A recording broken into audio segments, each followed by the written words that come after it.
I keep belaboring the point that we are in the middle of a 10-year cycle. This is only year 2, just so you know. It is imperative that every single one of you be empowered to access your intuition and your guidance. Because your intuition and your guidance is essential to you being able to navigate your life and to you being able to navigate this remaining 8 3/4 year window of time.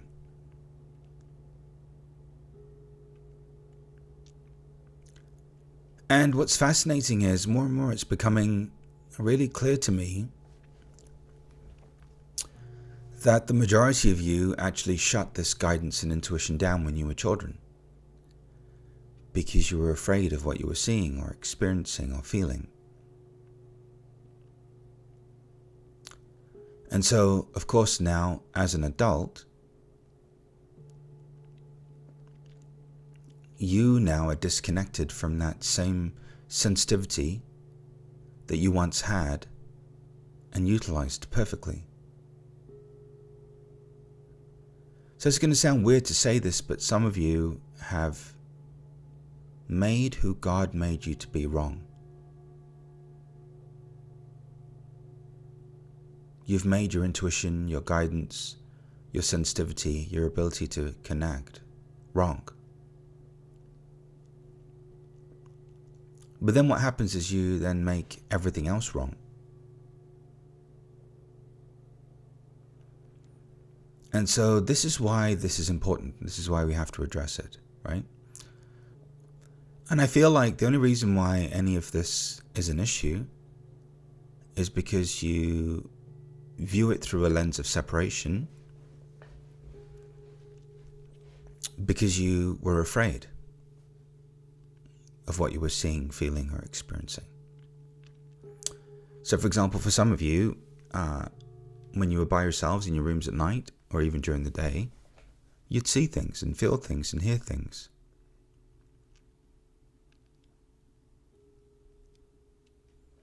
And there are 4 ways in which your intuition happens.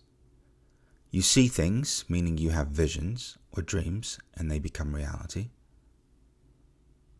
You hear things like somebody's talking to you, literally, like there's a voice talking to you. You know things, but you don't know how you know them. Yeah, all of a sudden you know it. You have a knowing, and you feel things.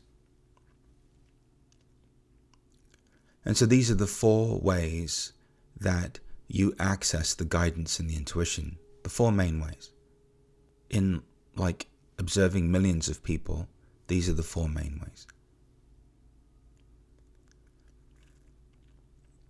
And it's time to now no longer be afraid of your connection. So for example, some of you were afraid of things in your room, like you would almost feel like there was a monster there or something out to get you. And of course there wasn't. It was just your fear that made it so. So your fear distorts your guidance and your intuition. But also when you look at the narrative, right? When you look at the stories about the kids are told, about monsters under the bed or, all of these stories. Well, I mean, those stories are meant to make children afraid. But what if what you were actually feeling or experiencing wasn't something that you had to be afraid of? You just didn't understand it.